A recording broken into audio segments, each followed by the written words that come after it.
경북 작은 읍내 70대 노인 박춘식은 하루벌이 몇천 원으로 근근히 살아가고 있었습니다. 그런데 어느 날 고물더미에서 발견한 낡은 트렁크 하나가 그의 인생을 송두리째 바꿔놓았습니다. 이게 진짜 돈이야? 누가 이런 걸 여기에? 트렁크 안에는 수천만 원이 넘는 현금 뭉치가 가득 들어 있었던 것입니다. 하지만 이 돈을 발견한 순간부터 평생 그를 외면했던 사람들이 하나둘 나타나기 시작했습니다.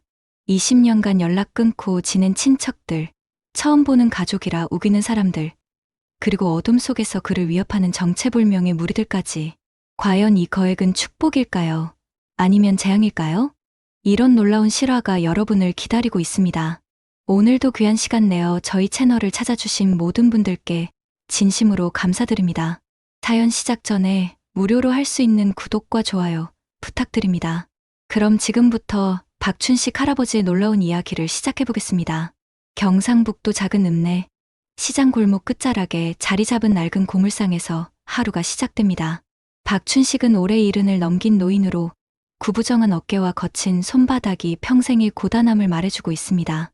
아침 7시가 되면 어김없이 녹슨 셔터를 올리며 하루를 시작하는 것이 그의 일상이었죠. 에휴, 오늘도 빈 병 두어 개 들어오네. 이래서야 하루 밥값도 못 벌겠구먼. 춘식은 한숨을 내쉬며 어제 가져온 고철더미를 정리하기 시작했습니다. 손때 묻은 저울 위에 철 조각들을 올리고 계산기를 두드리며 수익을 계산해봅니다. 1,000원, 2,000원, 3,000원. 하루 종일 일해도 10,000원을 벌기가 하늘의 별 따기였습니다. 고물상 앞으로 지나가는 사람들은 대부분 춘식을 못 본 척 지나갑니다. 가끔 마주치는 시선도 동정 어린 눈빛뿐이었죠. 마을 한악들이 수군거리는 소리가 바람에 실려 들려옵니다. 저 노인네는 언제 문 닫을까? 자식들도 없는데 혼자서 언제까지 버틸 수 있을까? 이런 말들이 춘식의 귀에 닿을 때마다 가슴이 답답해집니다. 점심시간이 되어도 찾는 손님은 없었습니다. 춘식은 돗자리 위에 앉아 집에서 싸온 주먹밥을 꺼냅니다. 김치 몇 조각과 함께 먹는 밥이 전부였지만 그래도 감사한 마음을 잊지 않으려 노력했습니다. 아내가 살아있을 때는 그래도 따뜻한 밥상이라도 있었는데 혼자가 된 지 3년째 모든 것이 서툴고 외롭기만 합니다. 오후가 되자 간간히 손님들이 찾아왔습니다. 고장난 선풍기를 가져온 아주머니, 녹슨 자전거를 끌고 온 중년 남자. 하지만 가격을 흥정하다가 대부분 돌아가 버립니다. 너무 싸게 쳐준다는 불만 섞인 목소리가 춘식의 마음을 무겁게 만듭니다. 그래도 어쩔 수 없었습니다. 경쟁 업체들이 생기면서 고물값은 점점 떨어지고 춘식 같은 영세업자는 살아남기가 힘들어졌거든요. 해가 서산으로 기울어갈 무렵 춘식은 고물상 뒤편을 정리하기 시작했습니다. 오랫동안 쌓여있던 철 조각들과 부서진 가전제품들 사이를 헤치며 공간을 만들어야 했습니다. 내일 새로운 고물들이 들어올 자리를 확보하려는 것이었죠. 몸이 예전 같지 않아 조금만 움직여도 숨이 차오르지만 이 일을 그만둘 수도 없는 처지였습니다. 저녁 7시가 되자 춘식은 셔터를 내리며 하루를 마감했습니다. 오늘 번 돈은 고작 8,000원. 전기요금과 월세를 생각하면 턱없이 부족한 금액이었습니다. 집으로 돌아가는 길, 춘식은 내일은 조금 더 나은 하루가 되기를 바라는 마음으로 묵묵히 걸음을 옮겼습니다. 세상에 잊힌 듯한 삶이지만 그래도 하루하루를 버텨내는 것이 그의 유일한 희망이었습니다. 다음 날 아침도 어김없이 시작되었습니다. 춘식은 평소처럼 7시에 고물상 셔터를 올리고 어제와 다를 바 없는 하루를 준비하고 있었습니다. 그런데 오늘은 좀 특별한 일이 있을 예정이었죠. 마을 건설업체에서 오래된 창고를 철거하면서 나온 고물들을 가져다 준다고 연락이 왔거든요. 오전 10시쯤 덤프트럭 한 대가 고물상 앞에 멈춰섰습니다. 기사는 성의 없이 인사를 건네며 트럭 뒤에서 각종 고철과 잡동사니들을 쏟아내기 시작했습니다. 녹슨 철판, 부서진 의자, 오래된 라디오, 그리고 온갖 알 수 없는 물건들이 고물상 마당을 가득 채웠습니다. 아이고, 이걸 언제 다 정리하지? 춘식은 한숨을 내쉬며 하나하나 분류 작업을 시작했습니다. 철은 철대로, 알루미늄은 알루미늄대로, 구리는 구리대로 나누어 놓아야 했거든요. 몸이 불편해도 이 일만큼은 정확히 해야 했습니다. 조금이라도 더 좋은 가격을 받기 위해서는 세심한 분류가 필수였으니까요. 점심시간이 지나도록 정리 작업에 매달린 춘식은 고물더미 깊숙한 곳에서 뭔가 묵직한 물건을 발견했습니다. 먼지와 녹으로 뒤덮인 그것은 꽤 오래되어 보이는 트렁크였습니다. 크기는 그리 크지 않았지만 무게가 상당했죠. 혼자서는 들기 어려울 정도로 무거웠습니다. 이거 꽤 오래된 것 같은데?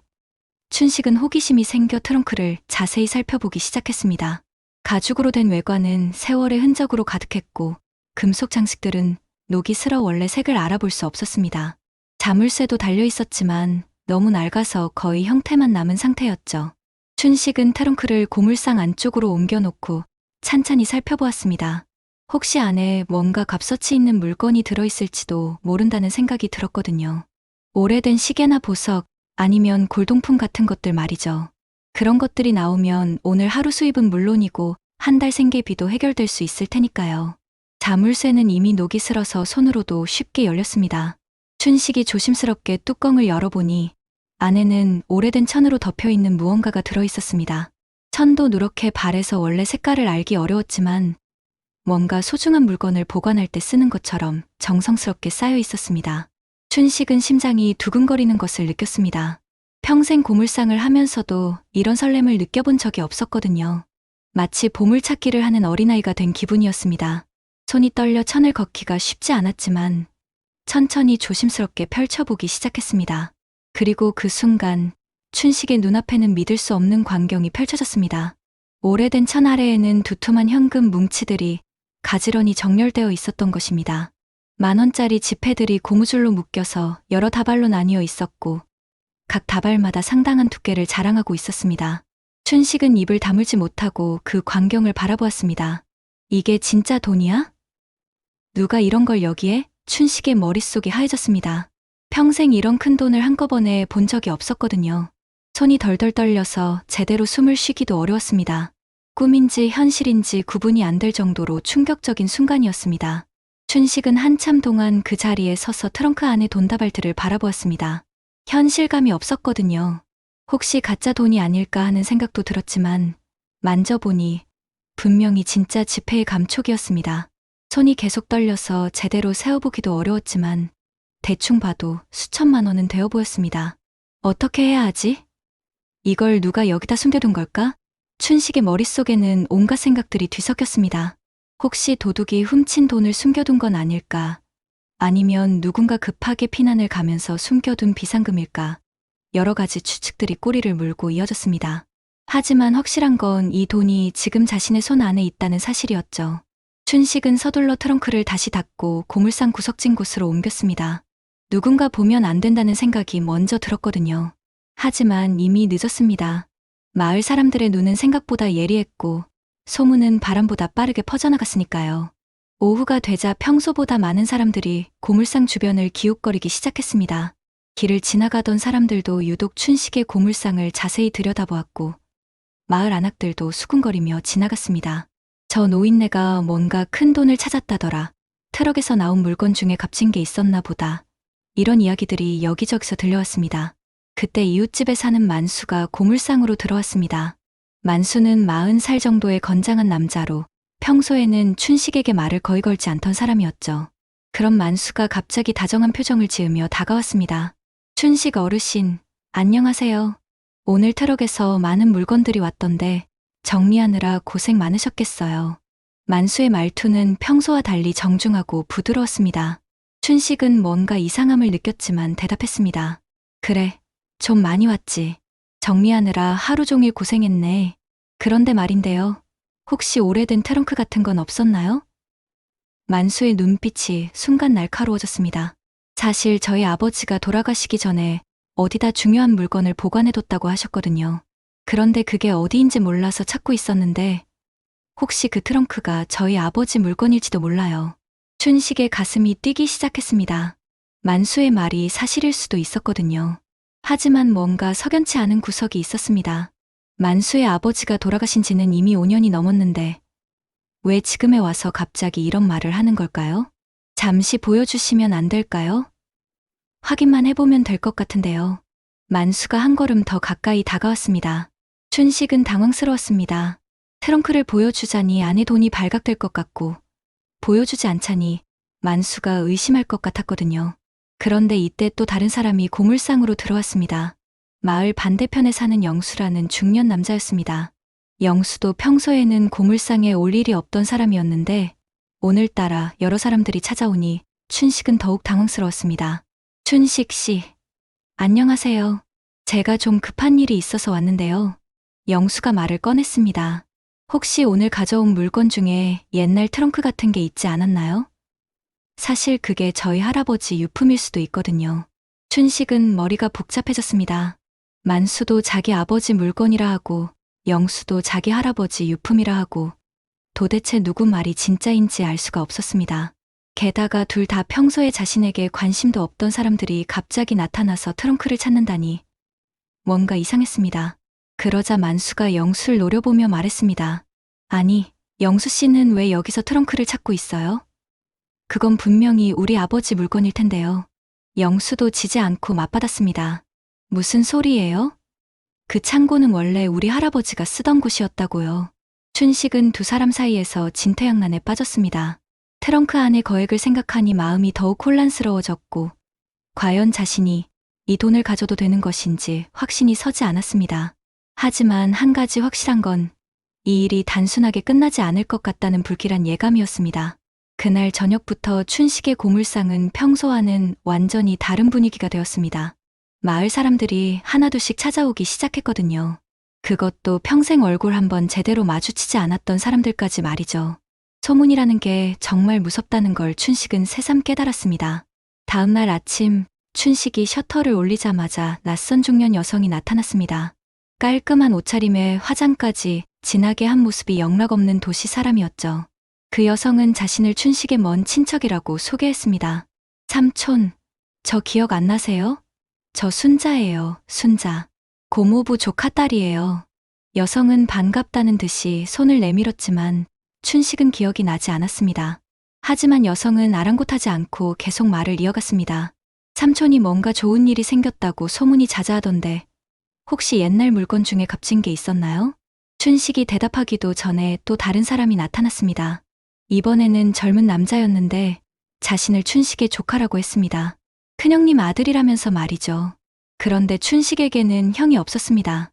명백한 거짓말이었지만 그 남자는 뻔뻔하게 가족 행세를 했습니다. 삼촌, 사실 그거 할아버지가 숨겨둔 유산일지도 몰라요. 우리 집안에 그런 이야기가 전해 내려오거든요. 남자의 눈빛에는 욕심이 가득했습니다. 춘식은 점점 불쾌해졌지만 워낙 온순한 성격이라 강하게 거절하지 못했습니다. 오후가 되자 상황은 더욱 심각해졌습니다. 마을 이장인 김 씨가 직접 찾아온 것입니다. 김 이장은 마을에서 나름 권위 있는 사람이었고 춘식 같은 서민들에게는 함부로 대할 수 없는 존재였죠. 춘식 씨, 이거 경찰에 신고해야 하는 거 아니야? 김 이장의 목소리에는 위압감이 담겨 있었습니다.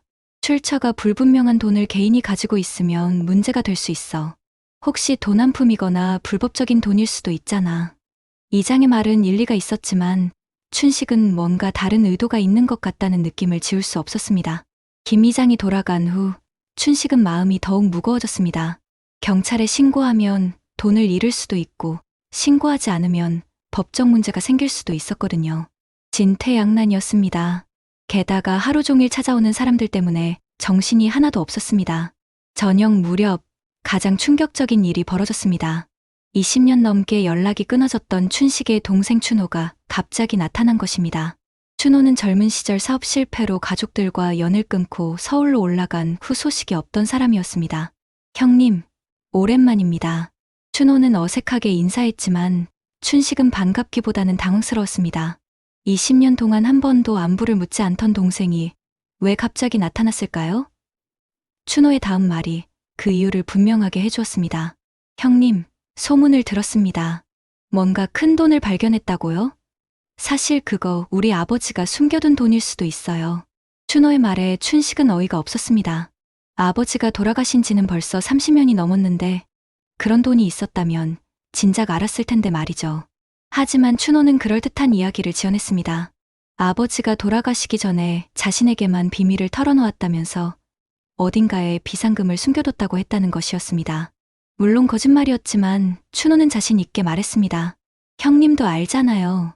우리 집안 사정이 어려웠던 거. 아버지가 우리를 위해 조금씩 모아둔 돈이 있을 거예요. 춘호의 말에는 간절함이 섞여 있었습니다. 하지만 춘식은 동생의 진짜 속마음을 알 수 있었습니다. 돈 때문에 나타난 거라는 것을 말이죠. 그날 밤, 춘식은 잠을 이룰 수 없었습니다. 하루 종일 찾아온 사람들의 얼굴이 계속 머릿속에 맴돌았거든요. 평생 자신에게 관심도 없던 사람들이 갑자기 가족이라며 나타나고 친척이라며 권리를 주장하고 심지어 이장까지 나서서 압박하는 상황이 너무 버거웠습니다. 춘식은 트렁크를 바라보며 생각했습니다. 이 돈이 정말 축복일까? 아니면 재앙일까? 평생 가난하게 살아온 자신에게 갑자기 나타난 거액이 과연 행복을 가져다 줄 수 있을까? 아니면 오히려 더 큰 불행의 씨앗이 될 것일까? 춘식의 마음은 점점 더 혼란스러워져만 갔습니다. 누구를 믿어야 할지, 어떻게 해야 할지 도무지 알 수 없었거든요. 며칠이 지나면서 상황은 점점 더 악화되었습니다. 춘식의 고물상 주변에는 항상 누군가가 서성거렸고 밤늦게까지 사람들의 시선이 느껴졌습니다. 마을 사람들의 눈빛도 예전과 달라졌습니다. 동정 어린 시선이 아니라 탐욕스러운 눈빛으로 춘식을 바라보게 된 것이죠. 춘식은 트렁크를 고물상 가장 안쪽 창고에 숨겨두었지만 마음은 편하지 않았습니다. 혹시 누군가 몰래 들어와서 가져가면 어쩌나 하는 불안감에 밤잠을 설치기 일쑤였거든요. 평생 가난하게 살던 사람이 갑자기 거액을 손에 쥐게 되니 오히려 더 큰 스트레스를 받게 된 것입니다. 그런데 어느 날 새벽 3시경 춘식이 가장 두려워하던 일이 벌어졌습니다. 고물상 뒤편에서 누군가 움직이는 소리가 들린 것입니다. 처음에는 길고양이인 줄 알았지만 소리가 너무 컸습니다. 분명히 사람이 움직이는 소리였죠. 춘식은 조심스럽게 고물상으로 나가봤습니다. 어둠 속에서 검은 그림자 2~3개가 고물상 안을 뒤지고 있는 것이 보였습니다. 손전등 불빛이 여기저기를 비추며 뭔가를 찾고 있었죠.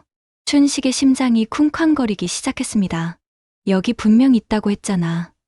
그림자 중 하나가 짜증스럽게 말했습니다. 목소리로 보아 젊은 남자인 것 같았습니다. 좀 더 찾아봐. 트렁크가 분명 여기 있을 거야. 다른 목소리가 대답했습니다. 춘식은 숨을 죽이며 상황을 지켜보았습니다. 그들이 트렁크를 찾고 있다는 것이 분명했습니다. 하지만 트렁크는 이미 창고 깊숙한 곳으로 옮겨둔 상태였죠. 그들이 쉽게 찾을 수 있는 곳에는 없었습니다. 몇 분 후, 그들은 창고 쪽으로 이동했습니다. 춘식은 더 이상 가만히 있을 수 없었습니다. 비록 몸이 불편하고 나이가 많지만 자신의 것을 지켜야 한다는 생각이 들었거든요. 평생 남의 것을 탐내본 적 없는 춘식이었지만 이제는 자신이 찾은 것을 지키고 싶었습니다. 이 돈은 내 거야. 내가 지켜야 해. 춘식이 큰 소리로 외치며 창고로 뛰어들었습니다. 그 순간 그림자들이 놀라서 돌아봤고 그중 한 명이 춘식에게 달려들었습니다. 노인네가 뭘 안다고 나서는 거야. 거친 손이 춘식을 밀어냈습니다. 춘식은 균형을 잃고 바닥에 넘어졌습니다. 딱딱한 시멘트 바닥에 머리를 부딪히면서 따뜻한 무언가가 이마에서 흘러내렸습니다. 피였습니다. 아파. 춘식이 신음했지만 그들은 개의치 않고 트렁크를 찾기 위해 창고를 뒤지기 시작했습니다. 춘식은 쓰러진 채로 그 광경을 지켜보아야 했습니다. 몸을 일으키려 해도 어지럽고 힘이 나지 않았거든요. 그때 놀라운 일이 벌어졌습니다. 춘식의 머릿속에 아내의 목소리가 들려온 것입니다. 춘식아, 괜찮아? 왜 이렇게 고집을 부리고 있는 거야? 아내는 살아생전에 항상 온화하고 지혜로운 사람이었습니다. 춘식이 힘들 때마다 따뜻한 위로를 해주던 사람이었죠. 여보, 이게 정말 우리 것일까? 춘식이 마음속으로 물어봤습니다. 그러자 아내의 목소리가 다시 들려왔습니다. 춘식아, 돈이 그렇게 중요한 게 아니야. 우리가 평생 어떻게 살아왔는지 생각해봐. 남의 것 탐낸 적 있었나? 춘식은 그제야 정신을 차렸습니다. 자신이 언제부터 이렇게 돈에 집착하게 되었을까요? 며칠 전까지만 해도 하루 몇천 원으로도 감사하며 살던 사람이 갑자기 거액 때문에 목숨까지 걸고 있다니 스스로도 믿기지 않았습니다. 그 순간 춘식은 깨달았습니다. 돈에 대한 집착이 자신을 이렇게 변하게 만들었다는 것을 말이죠. 평생 선량하게 살아온 자신이 며칠 만에 욕심쟁이가 되어버린 것입니다. 그리고 그 욕심 때문에 지금 이런 위험한 상황에 처하게 된 것이죠. 춘식은 피를 흘리며 쓰러져 있으면서도 마음속 깊은 곳에서 뭔가 변화가 일어나고 있음을 느꼈습니다. 돈이 가져다 준 것은 행복이 아니라 불안과 위험이었습니다. 사람들의 시선도 바뀌었고 가족이라며 나타난 사람들도 모두 가짜였습니다. 진짜 소중한 것이 무엇인지 이제야 깨닫기 시작했습니다. 도둑들은 결국 트렁크를 찾지 못하고 욕설을 내뱉으며 사라졌습니다. 하지만 춘식은 오랫동안 그 자리에 누워 있었습니다. 몸의 상처보다 마음의 상처가 더 컸거든요. 돈 때문에 자신이 얼마나 변했는지, 그리고 얼마나 위험한 상황에 처했는지 뼈저리게 느꼈습니다. 다음 날 아침, 마을 사람들이 춘식을 발견했을 때 그는 여전히 창고 바닥에 쓰러져 있었습니다. 이마의 상처에서는 피가 굳어 있었고 얼굴은 창백했습니다. 119에 신고가 들어갔고 춘식은 급히 읍내병원으로 옮겨졌습니다. 병원 침대에 누워있는 춘식을 가장 먼저 찾아온 사람은 뜻밖에도 손녀 지은이었습니다. 지은은 25살의 대학원생으로 서울에서 공부하고 있었죠. 평소에는 바빠서 할아버지를 자주 찾아뵙지 못했지만 소식을 듣고 급히 내려온 것이었습니다. 할아버지, 괜찮으세요? 지은의 눈에는 눈물이 글썽였습니다. 춘식은 손녀의 얼굴을 보자 마음이 복잡해졌습니다. 진짜 가족은 이렇게 자신을 걱정해주는데 며칠 전 나타난 사람들은 모두 돈 때문이었다는 생각이 들었거든요. 지은아, 미안하다. 할아버지가 괜찮지 못한 짓을 했나 보구나. 춘식의 목소리는 힘이 없었습니다. 지은은 할아버지의 손을 꼭 잡으며 말했습니다. 무슨 말씀이세요? 할아버지는 잘못한 게 없어요. 하지만 춘식은 자신의 마음을 솔직하게 털어놓았습니다.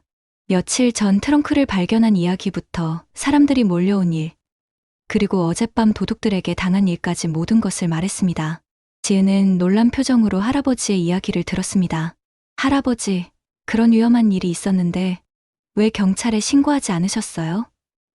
지은의 걱정스러운 목소리에 춘식은 한숨을 내쉬었습니다.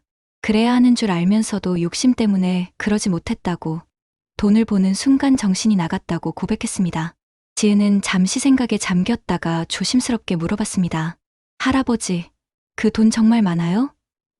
춘식이 고개를 끄덕이자 지은은 진지한 표정을 지었습니다. 그럼 우리 그냥 이 돈 좋은 데 쓰면 안 될까요? 좋은데?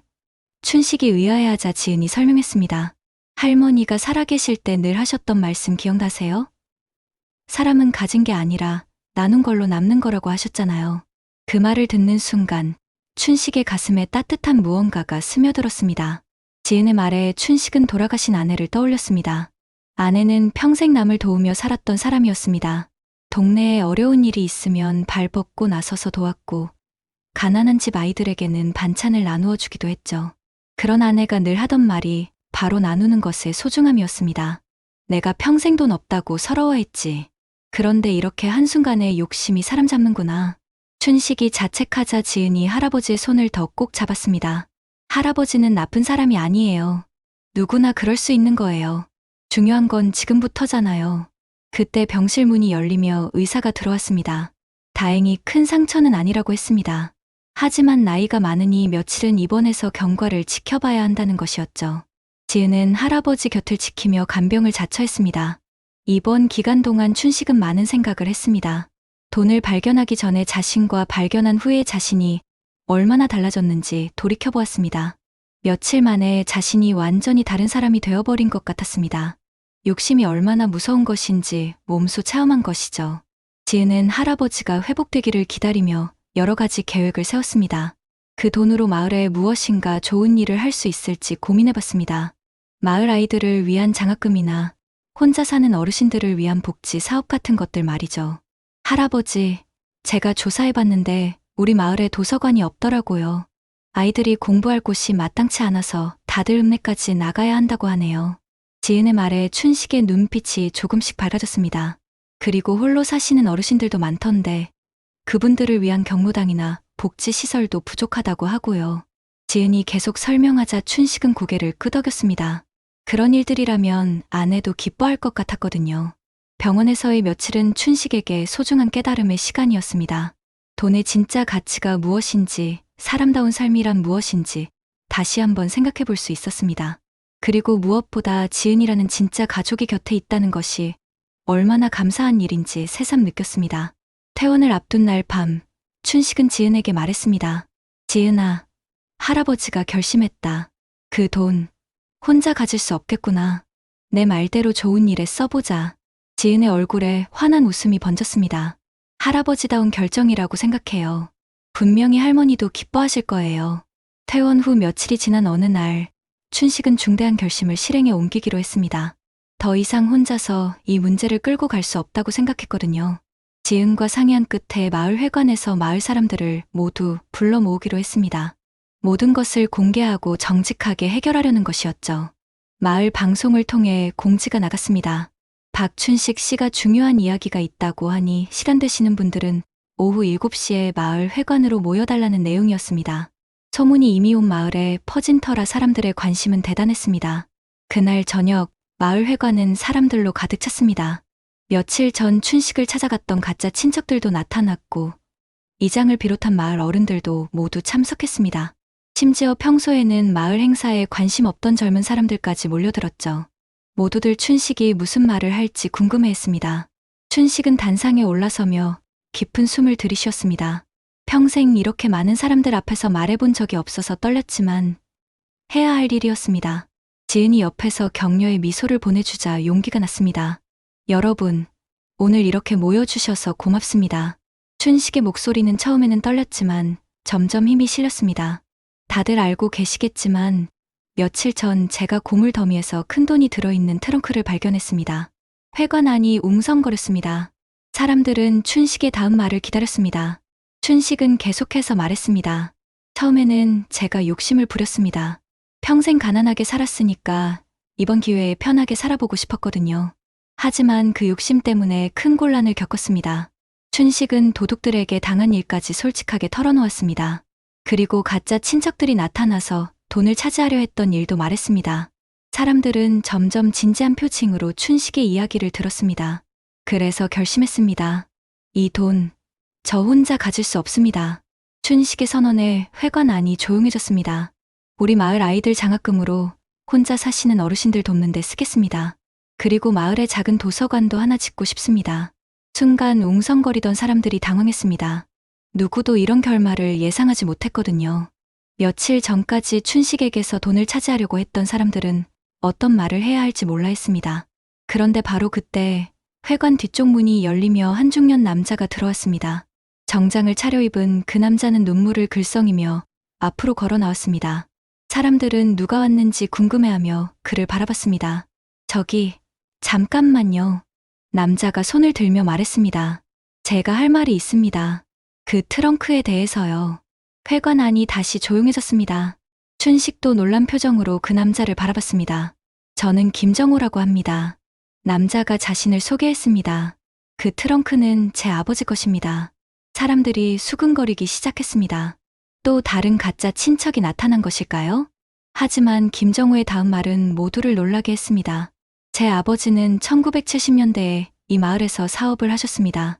건설업체를 운영하면서 마을 발전에 많은 관심을 가지고 계셨죠. 그런데 사업이 어려워지면서 서울로 이사를 가게 되었습니다. 김정호는 눈물을 닦으며 계속 말했습니다. 아버지가 돌아가시기 전에 저에게 말씀하셨습니다. 언젠가 여유가 생기면 그 마을 사람들을 꼭 도와야 한다고, 특히 아이들 교육에 도움이 되었으면 좋겠다고 하셨습니다. 그래서 몇 년 전부터 그 트렁크를 찾고 있었습니다.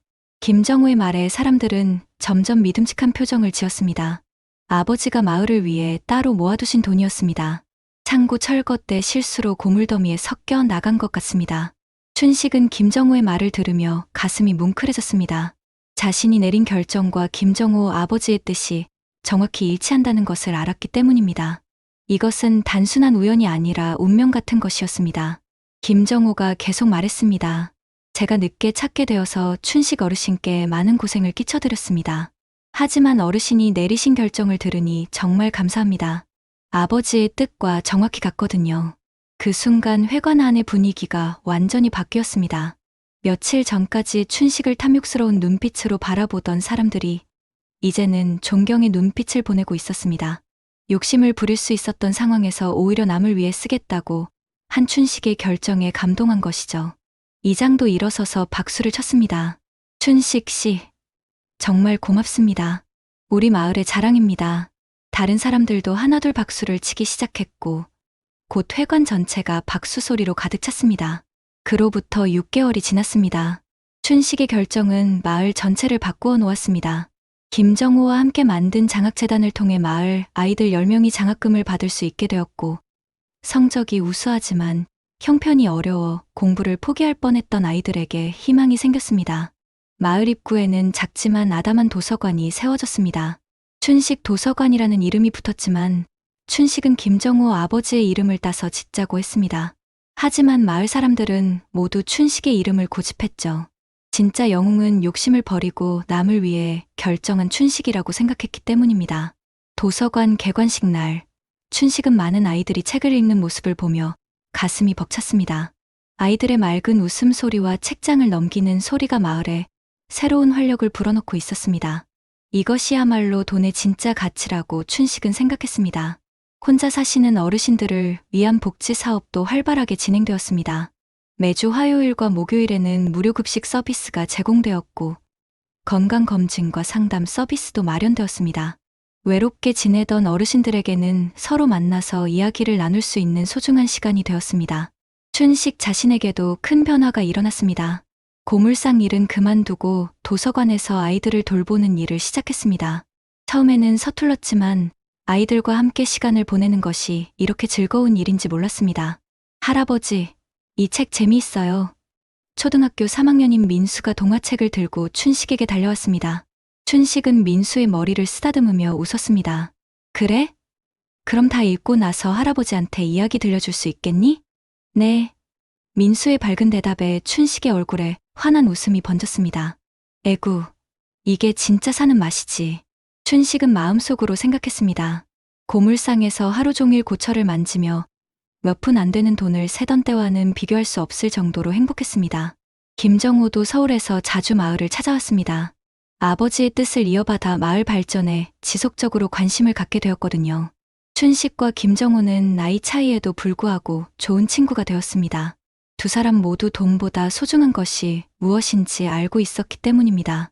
며칠 전 나타났던 가짜 친척들은 자연스럽게 사라졌습니다. 더 이상 탐낼 돈이 없으니까 굳이 가족 행세를 할 이유도 없어진 것이죠. 하지만 춘식은 그들을 원망하지 않았습니다. 사람이라면 누구나 가질 수 있는 욕심이라고 이해했거든요. 오히려 진짜 가족인 지은과의 관계는 더욱 돈독해졌습니다.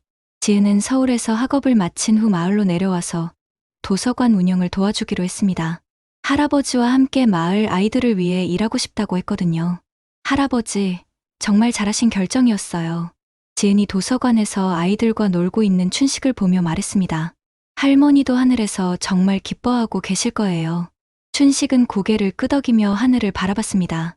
아내가 늘 하던 말이 옳았다는 것을 이제야 완전히 이해했습니다. 사람은 가진 게 아니라 나눈 걸로 남는 거야.